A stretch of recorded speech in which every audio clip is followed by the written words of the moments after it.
பயப்படாதே, விசுவாசம் உள்ளவனாயிரு, உன் மகள் அப்பொழுது ரட்சிக்கப்படுவாள். நம்பர் 1, முதலாவதாக ஆண்டவருடைய பிள்ளைகள் மறந்து விடவே கூடாது. நான் செய்ய வேண்டிய முதல் என்ன அப்படின்னு சொன்னா, அவிசுவாசமா எனக்கு வர்ற எல்லாவற்றையும், எனக்கு எதிராய் வருகிற, என்னுடைய விசுவாசத்திற்கு எதிராய் வருகிற எவ்வளவு பெரிய எத்தனை வார்த்தைகளை ஏற்றுக்கொள்றதுக்கு எத்தனை 1000 பேர் இருந்தாலும் நான் ஒன்று என்ன பண்ண மாட்டேன்னா, நான் அதை ஏற்றுக்கொள்ள மாட்டேன், நான் மறு உத்தரம் சொல்ல மாட்டேன், நான் அந்த வார்த்தையை என்னுடைய காதில் கூட நான் வாங்க மாட்டேன். நம்பர் 2, இரண்டாவதாக ஆண்டவர் இந்த எவ்வீரை பார்த்து கர்த்தர் என்ன சொல்றார் அப்படின்னு சொன்னா, நீ எடுத்த ஆரம்பிச்ச விசுவாசத்தில் நீ என்ன பண்ணுன்னா, ஸோ நீ தொடர்ந்து போ, நீ கண்டினியூ பண்ணு, நீ கண்டினியூ பண்ணு. இங்கே இருக்கிற நிறைய பேரிடத்துல கர்த்தர் இந்த வார்த்தையை அப்படிதான் சொல்றாரு, நீங்க கண்டினியூ பண்ணுங்க. என்ன நடந்தாலும் அந்த வார்த்தையை கண்டினியூ பண்ணுங்க. எந்த வார்த்தை வந்தாலும் அந்த விசுவாசத்தை கண்டினியூ பண்ணுங்க. நீங்க எத்தனை தோல்வி அடைஞ்சாலும் அந்த வார்த்தையை கண்டினியூ பண்ணுங்க. எத்தனை எதிராக இருந்தாலும் உங்களுக்கு நீங்க கண்டினியூ பண்ணுங்க. இனி நடக்காது அப்படின்ற ஒரு நிலைக்கு நீங்க வந்தா கூட கர்த்தர் வாக்கு கொடுக்கிறார், அந்த விசுவாசத்தை நீங்க கண்டினியூ பண்ணுங்க. அந்த வார்த்தைக்கு இனி வாய்ப்பே இல்லைன்னு சொன்னா கூட கர்த்தர் சொல்றார், நீ கண்டினியூ பண்ணு, கண்டினியூ பண்ணுங்க, கண்டினியூ பண்ணுங்க. அவர் தானே தொடங்கினாரு, அவருக்கு தெரியாதது ஒன்றும் இல்லை, அவருக்கு தெரியாதது ஒன்றும் இல்லை. ஹல்லேலூயா.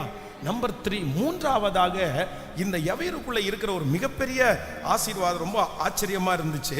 வாசிக்கலாம், அந்த 49 வாசிக்கலாமே, 49 வாசிக்கலாம். அவர் இப்படி பேசி கொண்டிருக்கையில் ஜெப ஆலய தலைவனுடைய வீட்டிலிருந்து ஒருவன் வந்து அவனை நோக்கி, உம்முடைய குமாரத்தி மரித்து போனால் போதகரை வருத்தப்படுத்த வேண்டாம் என்றான். போதும், கவனிங்க, இந்த இடத்துல என்ன இருக்கு அப்படின்னு சொன்னா, இப்போ ஆண்டவர் வந்து இந்த சம்பவம் உங்களுக்கு இப்போ ஓரளவுக்கு உங்களுக்கு தெரிஞ்சிருக்கும்னு நினைக்கிறேன். இப்போ அந்த மனுஷன் அங்கிருந்து வராரு, ஆண்டவர் நின்றுட்டு இருக்கிறாரு, பக்கத்துல யார் நிற்கிறா, யவீரு பக்கத்துல நின்று இருக்கிறாரு. யவீரு தான் இதுவரைக்கும் கூட்டிட்டு வந்து யவீரோட ஆண்டவர் வந்து இப்போ வந்து அந்த பெரும்பாடுள்ள ஸ்திரீக்கு ஆண்டவர் அற்புதத்தை செஞ்சுட்டு, இப்போ அந்த அற்புதம் நடந்துட்டு இருக்கிற அந்த இடத்துல இப்போ வரவங்க என்ன பண்றாங்கன்னா, ஏசப்பாவும் நிற்கிறாரு, பக்கத்துல யவீரும் நிற்கிறாங்க. என்ன சொல்றாங்க அப்படின்னு சொன்னா, உம்முடைய குமாரத்தி அவர் இப்படி பேசி கொண்டிருக்கையில், எப்படி பேசி கொண்டிருக்கையில், நீங்க 48வது வசனத்தை வாசிங்க. அவர் அவனை பார்த்து, மகளே திடன்கொள், உன் விசுவாசம் உன்னை ரட்சித்தது, சமாதானத்தோட போ. இப்போ இந்த மனுஷனுக்கு முன்னாடியே கர்த்தர் வந்து இன்னொரு அந்த பெரும்பாடுள்ள ஸ்திரீயினுடைய விசுவாசத்தை கர்த்தர் என்ன பண்றாரு, கர்த்தர் தட்டி கொடுக்கிறாரு. அவன் கண்ணுக்கு முன்னாடியே ஏற்கனவே ஒருத்தர் விசுவாசித்து அற்புதத்தை பெற்றுக்கொண்டு அப்படியே சுகமா திரும்பி போறாங்க. கர்த்தர் சொல்றாரு, உன் விசுவாசம் உன்னை ரட்சித்தது, நீ சமாதானத்தோட போ. உடனே இந்த மனுஷனுக்கும் என்ன பண்ணுது, இந்த அம்மாவே இவ்வளவு விசுவாசிச்சு வந்து வெற்றியோட திரும்பி போகுது, நானும் இப்ப விசுவாசிச்சேன், எனக்கும் என்ன கிடைக்க போகுது, வெற்றி கிடைக்கும். அப்போ அந்த இடத்துல இருந்து ஊர்ல இருந்து 2 பேர் வராங்க. ஒருத்தர் வர வந்து என்ன சொல்றாரு அப்படின்னா, நீ இனி போதகரை என்ன வருத்தப்படுத்துறாரு, அப்படி இல்ல என்ன வருத்தம்.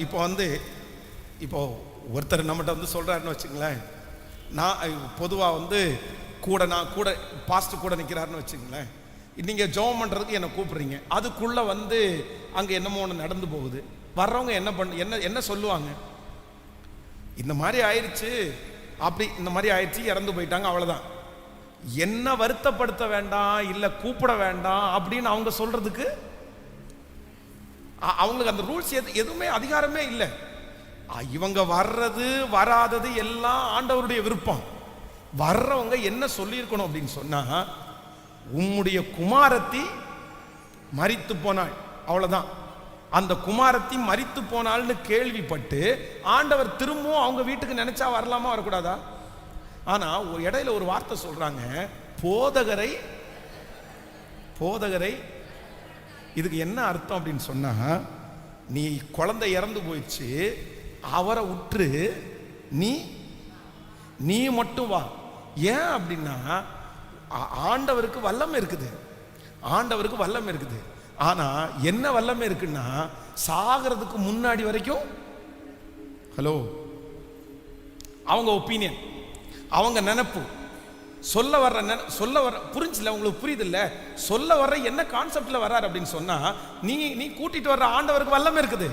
எது வரைக்கும் வல்லமை இருக்கு அப்படின்னா, அந்த பொண்ணு உயிரோடு இருக்கிற வரைக்கும் அவருக்கு சுகப்படுத்துற வல்லமை இருக்குது. ஆனா அது இப்ப என்ன ஆயிடுச்சு, அந்த புள்ள இப்ப செத்து போயிருச்சு.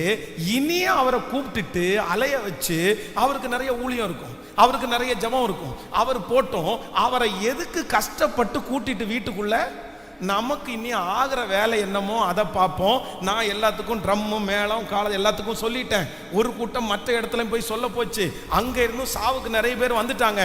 நம்ம இனி ஆக வேண்டிய காரியத்தை போதகரை இனி அப்படின்னா, இவனுடைய வாயிலிருந்தே அப்படியே கையெடுத்து கும்பிட்டு, தேங்க்ஸ் யா, நீங்க போங்க, நீங்க போங்க, நான் இனி கிளம்புறேன், போதும். இது வரைக்கும் இந்த மனுஷனுடைய வாயிலிருந்தே ஆண்டவரை நோ அப்படின்னு என்ன பண்ணணும்னா சொல்ல வைக்கணும், சொல்ல வைக்கணும். சில நேரத்தில் உங்களுடைய விசுவாச வாழ்க்கையில மூணாவது உங்களுடைய குறுக்க நிற்கிற மனிதர்கள் யார் தெரியுமா? அவங்க யாரை கொண்டு ஆண்டவரை திட்ட வைப்பாங்க தெரியுமா? யாரை கொண்டு ஆண்டவரை தூசிக்க வைப்பாங்க தெரியுமா? உங்களை கொண்டே. யார் நீங்க விசுவாசிச்சீர்களோ, யார் ஆண்டவரை நீங்க நம்பினீர்களோ, சிலர் பேசுகிற வார்த்தையை பார்த்த உடனே நம்ம என்ன சொல்லும் தெரியுமா? ஏன் ஆண்டவரே நீ இப்படி பண்ணிட்டு இருக்கிறீங்க? எதுக்கு ஆண்டவரே இப்படி நீங்க பண்ணிட்டு இருக்கிறீங்க? இது உங்களுக்கு நியாயமா இருக்குதா? நீங்க இப்படி பண்ணலாமா?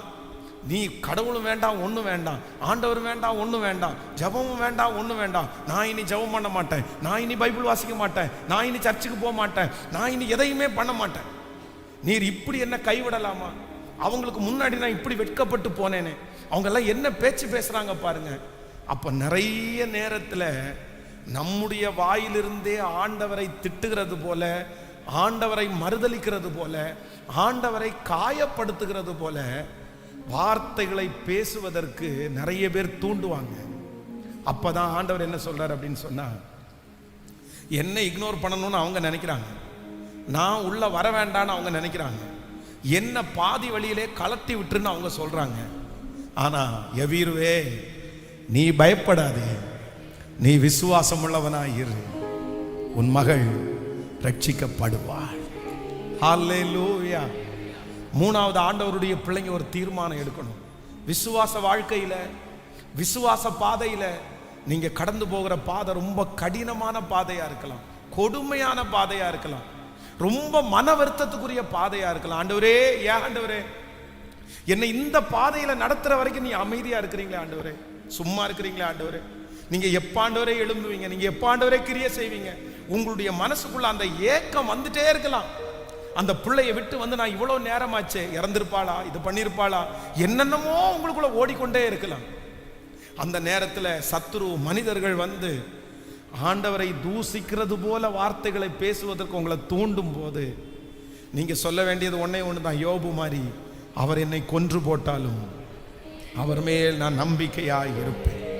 இந்த அக்கினி சூளைக்கு என்னை தப்புவித்தாலும், தப்புவியாமற் போனாலும், நான் ஒரு நாளும் கர்த்தரை மறுதலிக்க போவது இல்லை.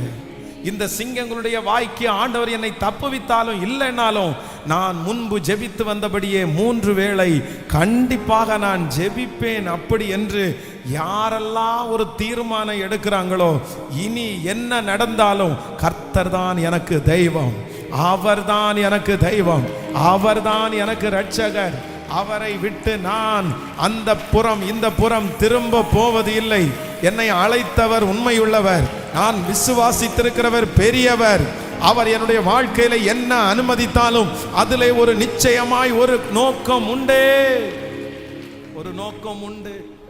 கைகளை உயர்த்தி, அப்பா இதுவரைக்கும் என் மனசார ஏதாவது பேசி இருந்தா என்னை மன்னிச்சிருங்க ஆண்டவரே, நீங்க ஏன் இப்படி இருக்கிறீங்கன்னு கேட்டதுக்காக என்னை மன்னிச்சிருங்க ஆண்டவரே. சத்தமா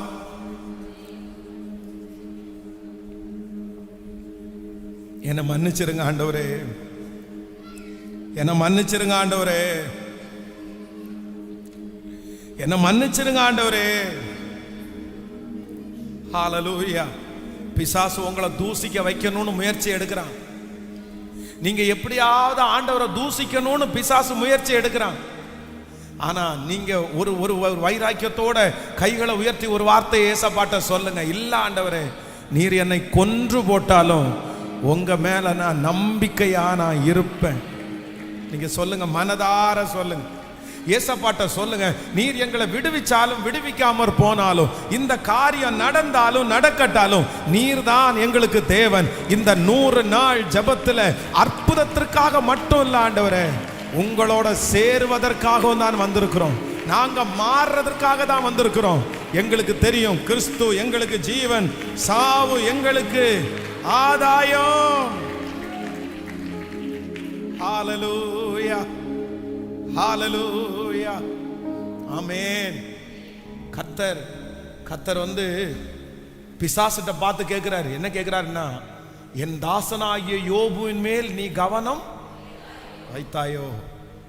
உத்தமனும் சன்மார்க்கனும் தேவனுக்கு பயந்து பொல்லாப்புக்கு விலகிறவனும் அவனை போல ஒருத்தனும். ஆனா பிசாசு வச்சேன், நான் கண்ணு வச்சேன், நான் அவனை பார்த்தேன். ஆனா நான் பார்த்தா அவனை சுத்தி யாரு பாதுகாப்பு கொடுத்துருக்கா? அவனை சுத்தி நீங்க பாதுகாப்பு கொடுத்துருக்கீங்க. இப்ப நான் உங்களோட ஒரு சவால் விடுறேன். என்ன சவால் அப்படின்னு சொன்னா, அவனுக்கு கொடுத்திருக்கிற பாதுகாப்பை மட்டும் எடுத்துருங்க. அவன் உங்களை தூசிக்கிறானோ இல்லையா அப்படின்றத நீங்க யோபின் புஸ்தகம் 1ஆம் அதிகாரத்தினுடைய 11வது வசனத்தை வாசிக்கும் போது, ஆனாலும் உம்முடைய கையை நீட்டி அவனுக்கு உண்டானவைகளை எல்லாம் தொடுவீரானால், அப்பொழுது அவன் உமக்கு முகத்திற்கு எதிரே உம்மை தூசிக்கிறானோ பாரும் என்றான். பிரதர், சிஸ்டர், கவனிங்க. இங்க பிசாசனுடைய டார்கெட் என்ன தெரியுமா? இங்க பிசாசனுடைய டார்கெட் வந்து யோபுவை ஒன்றும் இல்லாம ஆக்கணும்னு கிடையாது. அவன் வந்து சொத்தோட இருக்கிறான், பணத்தோட இருக்கிறான், நல்ல ஃபேமிலியோட சந்தோஷமா இருக்கிறான். இதெல்லாம் அவனுக்கு கான்சென்ட்ரேஷன் கிடையாது. அவனுடைய ஒரே ஒரு லட்சியம் என்ன தெரியுமா? இது எல்லாத்தையும் நீங்க எடுத்துருங்க, அவன் உங்களை என்ன பண்ணுவான்? எனக்கு ஒன்று மட்டும்தான் வேணும், எனக்கு ஒன்று மட்டும்தான் டார்கெட்டு. இது எல்லாம் எடுத்தா அவன் உங்களை என்ன பண்ணுவான்? உங்களை தூசிப்பான், உங்களை தூசிப்பான். சிலருடைய வாழ்க்கையில அற்புதங்கள் காலதாமதமாகிறதுக்கு காரணம் என்ன அப்படின்னு சொன்னா, சத்துரு நிறைய நேரத்தில் நீங்க ஆண்டவரை கேள்வி கேட்பீங்கன்றதுக்கு நேராக உங்களை வழி நடத்துவான். உங்களை தூசிக்கிறதுக்கு நேராய் வழி நடத்துவான், தூசிக்கிறதுக்கு நேராய். ஆனா ஒரு காலத்திலையும் ஒரு தப்பை மட்டும் பண்ணிடாதீங்க. ஆண்டவரை பார்த்து கேள்வி கேட்கறது, தூசிக்கிறது, திட்டுறது, ஏதாவது ஒன்று பேசுறது, இந்த விசுவாச வாழ்க்கையை விட்டு நான் வெளியே போறேன்னெல்லாம் சொல்றது. வேதம் சொல்லுது, நீ தேவாலயத்திற்கு வந்து மனம் பதறி ஒரு வார்த்தையை கூட என்ன பண்ணக்கூடாதாமா? பேசக்கூடாது. உங்க வாயின் வார்த்தையை கர்த்தர் கனம் பண்றாரு. உங்க வாயின் வார்த்தையை கர்த்தர் பார்க்கிறார். துதித்தலும் சபித்தலும் ஒரு வாயிலிருந்து வரக்கூடாது. இந்த வாயிலிருந்தே ஆண்டவரை துதிச்சுட்டு ஒன்று நடக்காத உடனே, காலதாமதமான உடனே கர்த்தரை பிடிச்சி திட்டுறது, இதெல்லாம் இருக்கக்கூடாது. கர்த்தர் கேட்கிறார், கர்த்தர் வருத்தப்படுறாரு. ஹல்லேலூயா. ஆண்டவர் நம்பர் 3, மூன்றாவது இந்த இடத்துல இந்த யவீரு எடுத்த ஒரு பெரிய தீர்மானம் என்ன அப்படின்னு சொன்னாங்க. இல்லப்பா, நான் ஏசப்பாவை வர வேண்டான்னு நான் சொல்ல மாட்டேன், நான் போதும் ஆண்டவரே அப்படின்னு சொல்ல மாட்டேன், நான் கிளம்புறேன் ஆண்டவரே அப்படின்னு சொல்ல மாட்டேன். ஆனா ஆண்டவரே என் கூட வருவார். அங்க வந்த உடனே என்ன நடக்குது அப்படின்னு சொன்னா, நீங்க 3 சுவிசேஷத்திலையும் பார்த்தீங்க. சுவிசேஷத்துல பார்த்தீங்க அப்படின்னா வித்தியாசமா எழுதப்பட்டிருக்கும். ஒண்ணுல அவங்கள வெளியே அனுப்புனாங்கன்னு சொல்லப்பட்டிருக்கும், இன்னொன்னுல அவங்கள துரத்துனார்னு எழுதப்பட்டிருக்கும். ஏன்னா அங்க இருக்கிறவங்க அத்தனை பேரும் எதைத்தான் எதிர்பார்த்தாங்கன்னா, இது என்ன பண்ணாது, பொழைக்காது, இந்த புள்ள பொழைக்காது. இந்த மனுஷன் வழியிலிருந்து வீட்டுக்கு போறதுக்குள்ள அந்த குழந்தை செத்து போச்சுன்னு சொல்லி அடக்கம் பண்றவங்க வந்துட்டாங்க, பேண்ட் மேளம் வாசிக்கிறவங்க வந்துட்டாங்க, எல்லாரும் சாமியானா போட்டாச்சு, சேர் வந்தாச்சு, டீ ஊத்தி கொடுத்தாச்சு. அப்ப எந்த அளவுக்கு ப்ரிப்பரேஷனா இருந்திருப்பாங்க பாருங்களேன். அவனை சுற்றி இருந்த ஒருத்தருக்கு கூட என்ன இல்லை, விசுவாசமே இல்லை. எல்லாருடைய பார்வையும் இது இவனுக்கு சரியாகாது, இந்த பிள்ளை பிழைக்காது. நான் நம்புறேன் இந்த சத்தத்தை கேட்கிற யாரோ ஒருத்தடத்துல கர்த்தர் தீர்க்க தரிசனமா பேசலாம். உங்களை சுத்தி இருக்கிறவங்க அத்தனை பேர் நான் உங்களுக்காக ஜெபம் பண்றேன் பிரதர், நான் உங்களுக்காக ஜெபம் பண்றேன் சிஸ்டர், ஒன்னும் பண்ணாது பிரதர், ஒன்னும் பண்ணாது சிஸ்டர், ஐயோ எதுவும் நான் உனக்கு விடுதலை கிடைக்கும் அப்படின்னு வெளி தோற்றத்துக்கு உங்கள்கிட்ட நிறைய பேர் பேசினாலும், உங்களை என்கரேஜ் பண்ணி பேசினாலும், நீங்க திரும்ப எழும்புவீங்க பிரதர், அந்த பிசினஸ் உங்களுக்கு வரும் பிரதர், இந்த கடன் நீங்க சரி பண்ணிடுவீங்க பிரதர், இந்த குழந்தை பாக்கியம் உங்களுக்கு கிடைக்கும் பிரதர் அப்படின்னா 1000 பேர் உங்களுக்கு முன்னாடி உங்களை தட்டி கொடுத்து உங்களுக்கு ஃபெய்த்தா வெளியில பேசினாலும், யவீரு வீட்டில இருந்து கிளம்பும் போது நான் இந்த மாதிரி ஏசப்பாவை கூட்டிட்டு வரேன்னு சொல்லும் போது கண்டிப்பா 4 பேர் என்ன சொல்லியிருப்பாங்க? கண்டிப்பா 4 பேர் போங்க போங்க போங்க போய் முதல்ல அதை செய்யுங்க, அவரை கூட்டிட்டு வாங்க பார்க்கலாம், அவரையும் வச்சு ட்ரை பண்ணி பார்ப்போம். கண்டிப்பா 4. ஆனா முன்னாடி சொல்றவங்க எல்லாம் என்ன சொல்லுவாங்க அப்படின்னா, போங்க போங்க போங்கன்னு தட்டி அனுப்பி விட்டுட்டு சுத்தி இருக்கிறவங்கள்ட்ட என்ன சொல்ல தெரியுமா?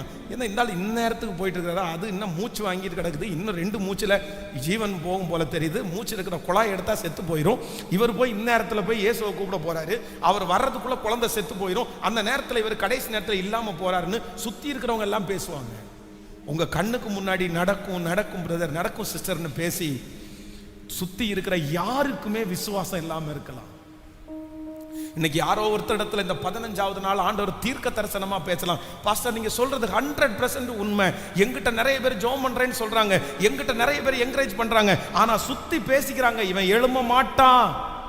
எப்படி தாவீதிடத்துல சொன்னாங்களோ, படுக்கையில கிடக்கிற அவன் இனி எழும்ப மாட்டான், இந்த இடத்துல இருந்து அவனால பண்ண முடியாது, அவன் பிள்ளையினுடைய குடும்பம் இனி ஒண்ணு சேராது, அந்த குடும்பத்துல எதுவுமே நடக்காது அப்படின்னு சுத்தி இருக்கிறவங்க நிறைய பேர் பேசிட்டே இருக்கலாம். அதற்காக அவங்க ரெடியா இருக்கலாம், எல்லா இடத்துக்கும் போன் பண்ணி அப்படி கூட சொல்லி இருக்கலாம். அதனாலதான் அத்தனை பேரும் உடனே கூடி வந்துட்டாங்க. இங்கிருந்து வீட்டுக்கு வர்ற அந்த டைமிங்குள்ள அத்தனை பேரும் வந்து ஒப்பாரி வைக்க ஆரம்பிச்சிட்டாங்க, கத்த ஆரம்பிச்சிட்டாங்க. ஆண்டவருக்கு பயங்கரமான கோபம் வருது. உள்ள போயிட்டு அத்தனை பேரையும் அடிச்சு துரத்திட்டார், போயா வெளியே போங்க, அத்தனை பேர் வெளியே போங்க. இப்ப அந்த பொண்ணையும் அவங்க அப்பாவையும் 3 பேரை சீடர்களை மட்டும் உள்ள விட்டுட்டு கத்தர் அந்த பிள்ளையினுடைய கையை பிடிச்சு கத்தர் அப்படியே எழுப்பி விடுறார். அந்த பிள்ளை கத்தர் மறுபடியும் ஜீவன் கொடுக்கிறார். ஹல்லேலூயா, ஹல்லேலூயா. நிச்சயமாய் உங்களுடைய விசுவாசத்தை கத்தர் கனப்படுத்த போறார். பயப்படாதே, நீ விசுவாசம் உள்ளவனா இரு, அப்பொழுது நீ நினைத்திருக்கிற காரியம் நடக்கும், அந்த காரியம் திரும்பி வரும், அந்த காரியம் திரும்ப கட்டப்படும், அந்த காரியம் அமையும், அந்த காரியத்தை வாய்க்க பண்ணுவார். கைகளை மேல உயர்த்தி, என் வாயினால எந்த வார்த்தை நான் சொல்ல மாட்டேன், உங்களை தூசிக்கிறதுக்கு நான் யாரு? லதரம் கனதோரபா லதரபௌதஹதலரமா. யாரோ ஒருத்தர் அப்படி சொல்லியிருந்தா கூட மன்னிப்பு கேளுங்க ஆண்டவரிடத்துல, முழு பலத்தோட மன்னிப்பு கேளுங்க. கத்தர் இன்னைக்கு சிலரிடத்துல கத்தர் தீர்க்க தரிசனமா கத்தர் பேசிட்டே இருக்கிறாரு, கத்தர் தீர்க்க தரிசனமா கத்தர் பேசிட்டே இருக்கிறாரு.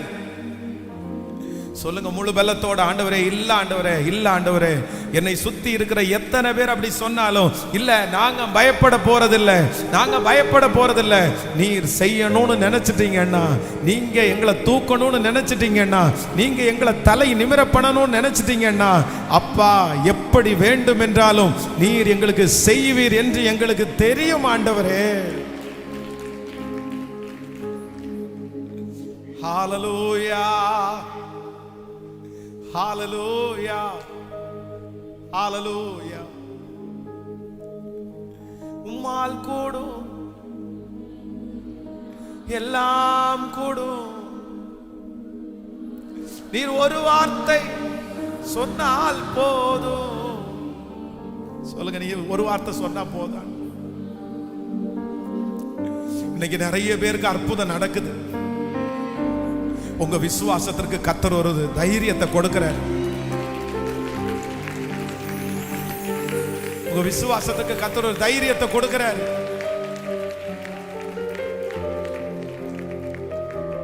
ஹல்லேலூயா. இனி இவ்வளவு நாளா எதிர்பார்த்தது போதாதா? இத்தனை வருஷமா எதிர்பார்த்ததா போதாதாப்பா? இனியா அவன் மனம் மாற போறான்? இனியா அவன் திருந்த போறான்? இனியா உனக்கு அந்த வாழ்க்கை கிடைக்க போகுது? ஹல்லேலூயா, ஹல்லேலூயா. போதும் போதும், போதகரை வருத்தப்படுத்த வேண்டாம். போதும், ஆண்டவரை டிஸ்டர்ப் பண்ண வேண்டாம். போதும், ஜெபம் பண்ணது போதும், உபவாசம் இருந்தது போதும், நீ கேட்டது போதும். நீ நிறுத்திரு. பிசாசு யாரோ ஒருத்தர்கிட்ட சொல்லிட்டே இருக்கிறது மாதிரி நான் ஃபீல் பண்றேன். உன் பக்கத்துல வந்து சொல்லிட்டே இருக்கிறான்.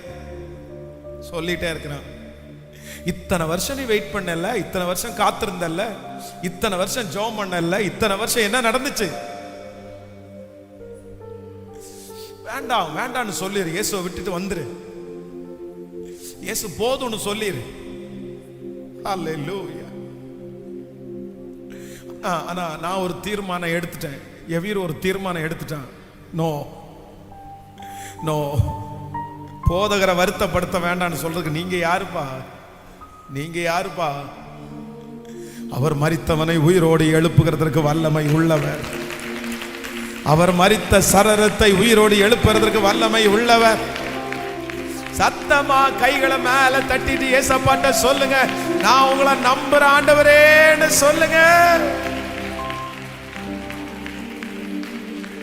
நான் உங்களை நம்புற ஆண்டவரே சொல்லுங்க. நான் உங்களை நம்புறப்பா. சொல்ல சொல்ல அந்த கிருபை பெருகட்டும். நான் நம்புற ஆண்டவரே, நான் நம்புற ஆண்டவரே, நான் நம்புற ஆண்டவரே, நம்புறேன். விசுவாசியே நீ பதறாதே, விசுவாசியே நீ கலங்காதே, விசுவாசியே நீ பதறாதே, விசுவாசியே நீ கலங்காதே. விசுவாசத்தா நீதிமான் என்றும் பிழைப்பா. விசுவாசத்தா நீதிமான் என்றும் பிழை. சொல்லு, விசுவாசியே நீ பதறாதே.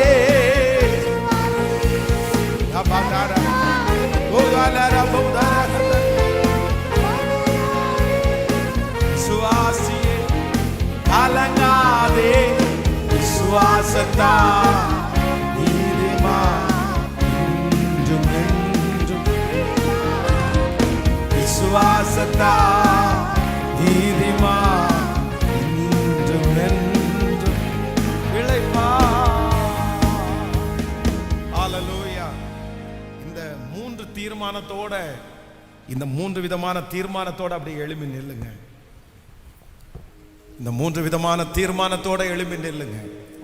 ஆன்லைன்ல இருக்கிற பிள்ளைகள் கூட இந்த கடைசி ஜெபத்திற்கு அப்படியே எழும்பி நில்லுங்க. உங்களுக்காக இன்றைக்கு ஸ்பெஷலா ஒரு ஜெபத்தை ஏறெடுக்கிறதுக்கு நான் விரும்புறேன். Thank you Jesus, thank you Jesus. Hallelujah. விசுவாசமானது நம்பப்படுகிறவர்களின் உறுதியும் காணப்படாதவர்களின் நிச்சயமா இருக்கிறது. ஹல்லேலூயா. யவீருவை பார்த்து ஆண்டவர் சொல்றாரு, பயப்படாதே, விசுவாசம் உள்ளவனாயிரு. பயப்படாதே, விசுவாசம் உள்ளவனாயிரு. உன்னுடைய மகள் அப்பொழுது ரட்சிக்கப்படுவாள். நீ எந்த மகளுக்காய் கலங்கி கொண்டு வந்தாயோ, நீ எந்த மகள் இறந்து போயிருவாளோன்னு பயத்தோடு வந்தாயோ, எந்த மகளுடைய மரணத்திற்காக மக்கள் காத்து கிடக்கிறாங்களோ, ஆனா கர்த்தருடைய வாயிலிருந்து ஒரு வார்த்தை மட்டும் வருது, அவள் மரிக்க மாட்டாள், அவள் சாக போறது இல்லை, அவள் ரட்சிக்கப்படுவாள். ரட்சிக்கப்படுவாள். இந்த 100 நாள்ல ஒண்ணு நடக்க போகுது. இந்த 100 days முடியறதுக்குள்ள ஒண்ணு நடக்க போகுது. ஹல்லேலூயா. இந்த சத்தத்தை கேட்கிற ஒவ்வொருத்தடத்துலயும் ஆண்டவர் தான் சொல்றாரு, நீ விசுவாசமா இரு, நீ விசுவாசமா இரு, நீ விசுவாசமா இருக்கு. அந்த காரியம் அந்த காரியம் ரட்சிக்கப்படும். ஆமென். இன்னைக்கு இந்த வசனத்தை தியானிச்சுட்டே இருக்கும்போது எரேமியாவை தூக்கி குழியில போடுவாங்க பாருங்க, அதையும் நான் தியானிச்சுட்டே இருந்தேன். இந்த எரேமியாவை யுத்தம், பயங்கரமான யுத்தத்திற்கான எத்தனங்கள் நடந்துட்டு இருக்குது.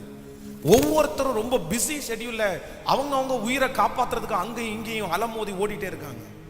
ஆனா எரேமியா தீர்க்க தரிசனத்தை சொன்னதுனால தூக்கி தண்ணி இல்லாத ஒரு குழிக்குள்ள போட்டாங்க, கிடங்குக்குள்ள போட்டாங்க.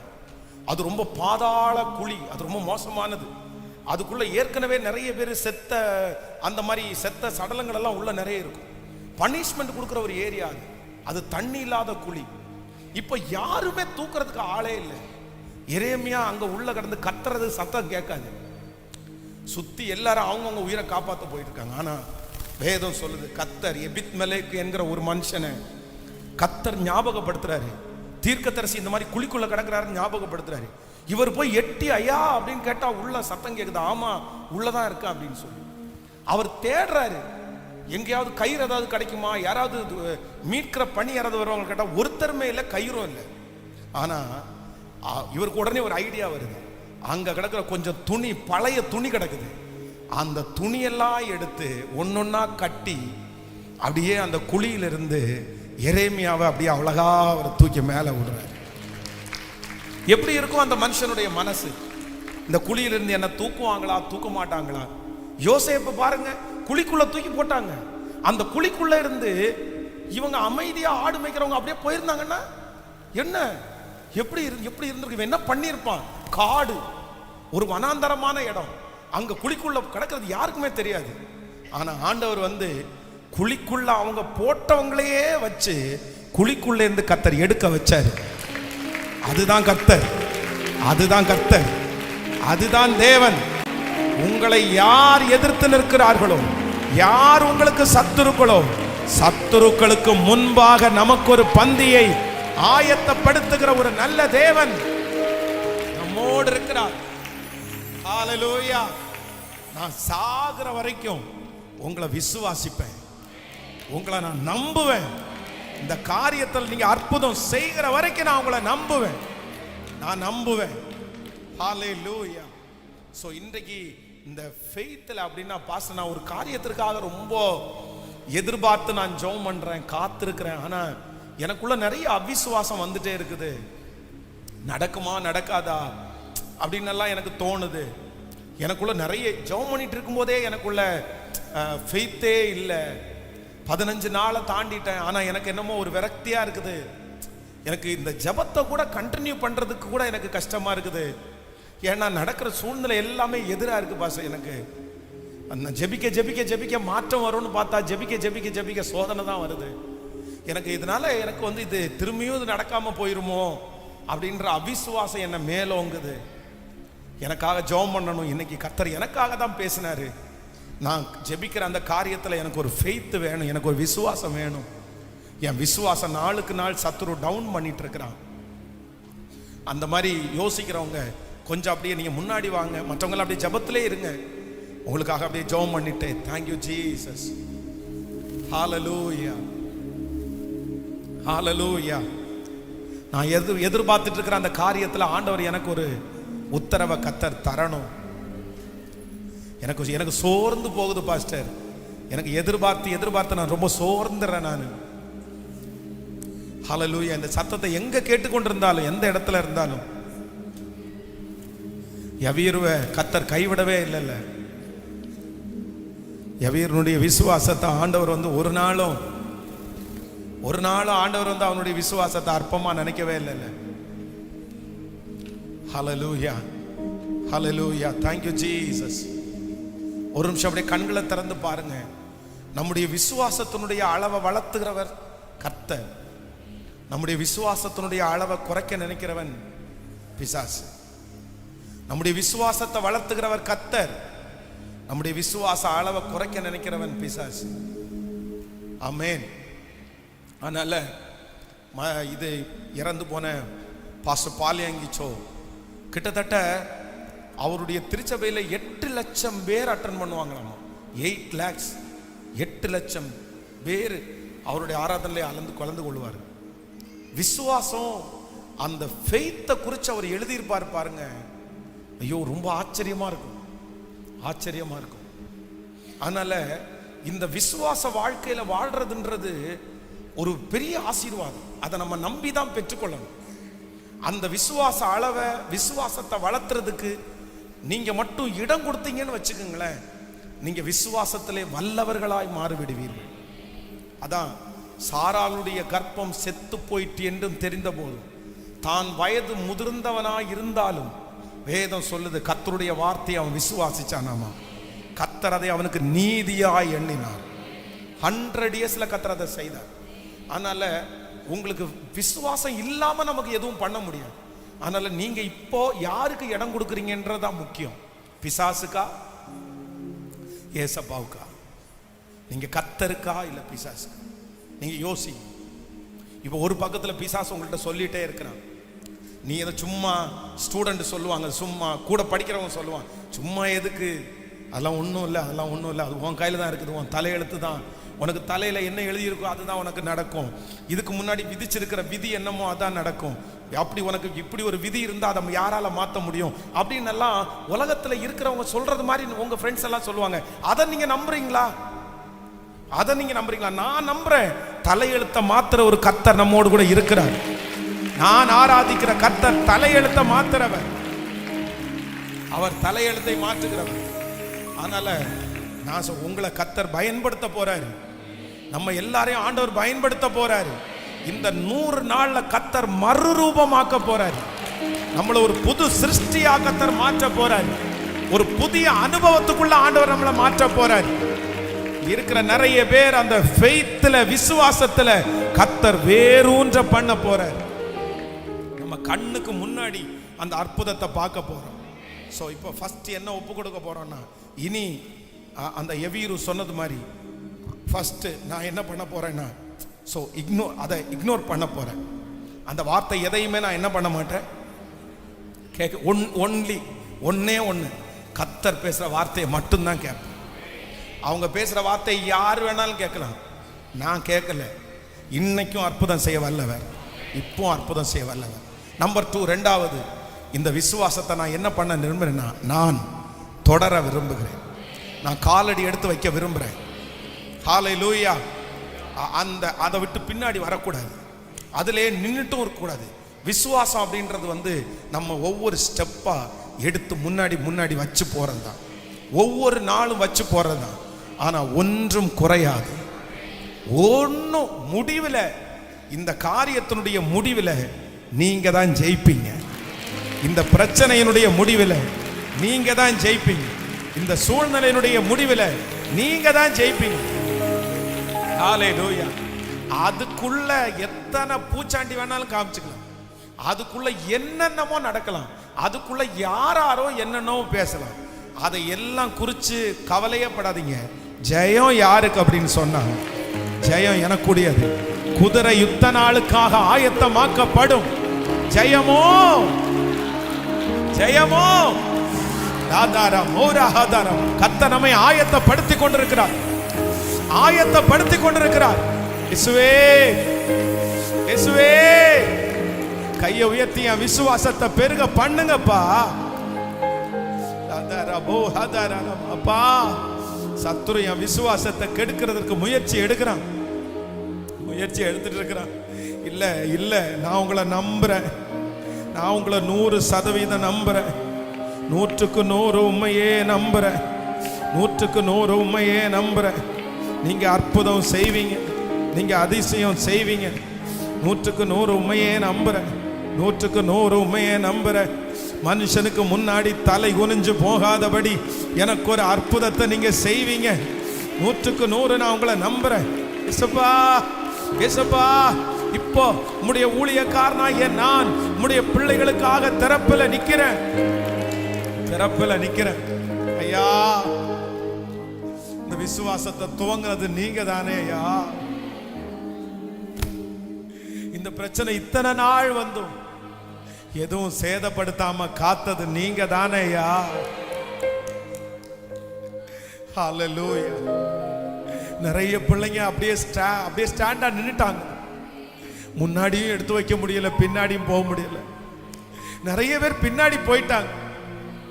ஆனா இப்போ என்னமோ இந்த 15வது நாள் அந்த யவீரு அப்படின்ற அந்த மனுஷனுடைய பக்கத்துல நீங்க நின்னது மாதிரி எங்க பக்கத்துல நீங்க நின்னதா ஃபீல் பண்றோம். எங்க பக்கத்துல நீங்க நிக்கிறதா ஃபீல் பண்றோம். எங்களை பார்த்து அதே வார்த்தையை எங்களை பார்த்து நீங்க சொல்றது மாதிரி நாங்க ஃபீல் பண்றோம். பயப்படாத, பயப்படாத, பயப்படாத. விசுவாசம் உள்ளவனா இரு, விசுவாசம் உள்ளவனா இரு. Thank you Jesus. இந்த 15வது நாள்ல உங்க மகிமை ஒவ்வொரு பிள்ளைகளையும் மூடட்டும். இந்த சத்தம் யாருடைய காதுகள் எல்லாம் தொனிக்கப்படுகிறதோ அங்கெல்லாம் உம்முடைய மகிமை கடந்து வரட்டும். இந்த நன்றி அப்பா. ஆன்லைன்ல லைவ்ல இருக்கிற பிள்ளைங்க மேல உங்க கிருபை இருக்கட்டும் ஆண்டவரே. நாளுக்கு நாள் இந்த ஜெபத்தினுடைய பிரசன்னம் அதிகமாயிட்டே இருக்கணும். தடையில்லாம இந்த 100 நாட்களும் உங்களை ஆராதிச்சிடணும் ஆண்டவரே. இந்த 100 டேஸ்ல எங்களை முற்றிலும் கழுவிடணும்ப்பா. எங்களை சுத்திகரிச்சிடணும். எங்களை ஒரு புதுமையா நியூவா, ஹalleluya, ஒரு நியூ லைஃப், ஒரு புது வாழ்க்கை. இந்த 100 டேஸ்ல பல்லாயிரக்கணக்கான ஜனங்களுக்கு ஒரு நியூ லைஃப், ஒரு புது வாழ்க்கை, ஒரு புது துவக்கம் நீங்க தரப்போகிறதற்காக உமக்கு ஸ்தோத்திரம். நன்றி. உங்க பாதத்தில் எங்களை முழுவதுமாய் தாழ்த்துகிறோம். நீர் கூட இருப்பீராக. இந்த முன்னாடி நிற்கிற ஒவ்வொரு பிள்ளைகள் மேலே ஆண்டவருடைய மகிமை வைக்கப்படும். இயேசுவின் மூலம் ஜெபம் எடுக்கிறோம் நல்ல பிதாவே. என் ஆத்துமாவே கர்த்தரை ஸ்தோத்திரி, என் முழுமே பரிசுத்த நாமத்தை ஸ்தோத்திரி. என் ஆத்துமாவே கர்த்தரை ஸ்தோத்திரி. கர்த்தர் செய்த சகல உபகாரங்கள், நம்முடைய ஆண்டவராகிய இயேசு கிறிஸ்துவின் கிருபை, பிதாவாகிய தேவனுடைய அன்பு, பரிசுத்த ஆவியானுடைய அந்யோன்ய ஐக்கியம் நம்மனரோடும் இன்றும் என்றும் சதா காலம் கூட இருப்பதாக. Hallelujah, hallelujah, hallelujah. Praise lord, praise lord, praise lord. ஆண்டவர்களை ஆசீர்வதிப்பார்.